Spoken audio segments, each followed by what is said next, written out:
আসসালামু আলাইকুম সুপ্রিয় শিক্ষার্থী বন্ধুরা, আশা করি আপনারা সবাই ভালো আছেন। সামনে আপনাদের ১৯তম নিবন্ধন পরীক্ষা। ১৯তম নিবন্ধন পরীক্ষা উপলক্ষে নিবন্ধন সিলেবাসের আলোকে বাংলা বিষয় থেকে আমি আপনাদের কিছু প্রশ্ন নিয়ে আলোচনা করব। তো চলেন শুরু করি।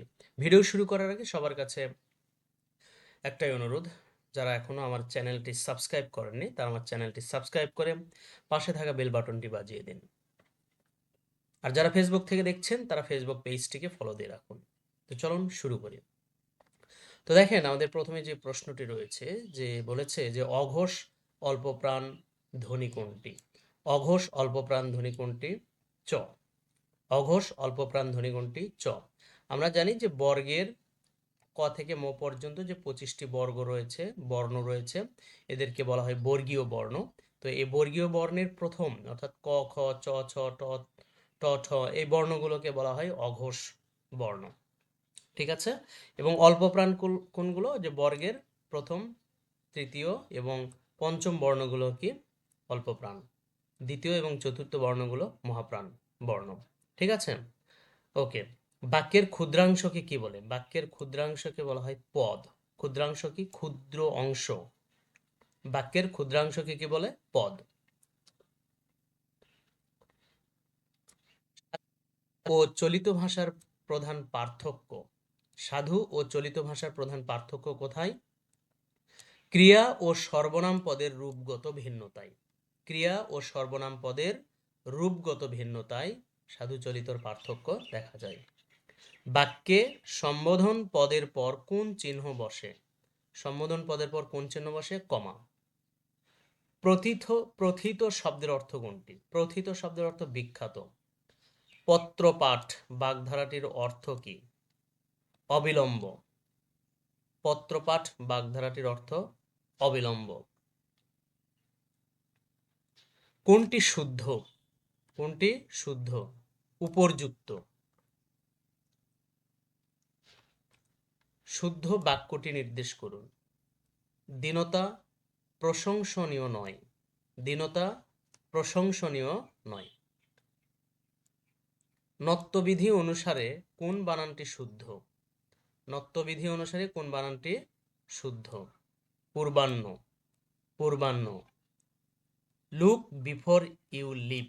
লুক বিফোর ইউ লিভ বাক্যটির সঠিক বাংলা অনুবাদ কোনটি? দেখে পথ চলো, বুঝে কথা বলো। দেখে পথ চলো, বুঝে কথা বলো। ইনভয়েস এর বাংলা পারিভাষিক রূপ কোনটি? ইনভয়েস এর বাংলা পারিভাষিক রূপ হলো চালান। প্রত্যাবর্তন। প্রত্যাবর্তন শব্দের সন্ধি বিচ্ছেদ কোনটি? প্রতি যোগ আবর্তন। প্রত্যাবর্তন শব্দের সন্ধি বিচ্ছেদ কোনটি? প্রতি যোগ আবর্তন। সন্ধিতে চ ও বর্গীয় জ এর নাসিক্য ধ্বনি কোনটি? সন্ধিতে চ ও বর্গীয় জ এর নাসিক্য ধ্বনি হয় তালব্য। পড়াশোনায় মন দাও। পড়াশোনায় মন দাও বাক্যে পড়াশোনায় শব্দটি কোন কারকে কোন বিভক্তি? পড়াশোনায় কি একটা বিষয় বোঝাচ্ছে না? তো যদি বিষয় বোঝায় তাহলে সেটা কি? অধিকরণ কারক হয়।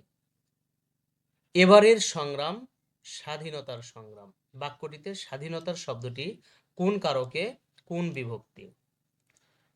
নিমিত্তার্থে ষষ্ঠী। নিমিত্তার্থে ষষ্ঠী। কালান্তর শব্দটির ব্যাস বাক্য কোনটি? অন্যকাল। কালান্তর অন্যকাল, এটা নিত্য সমাস। মুজিব বর্ষ কোন সমাস?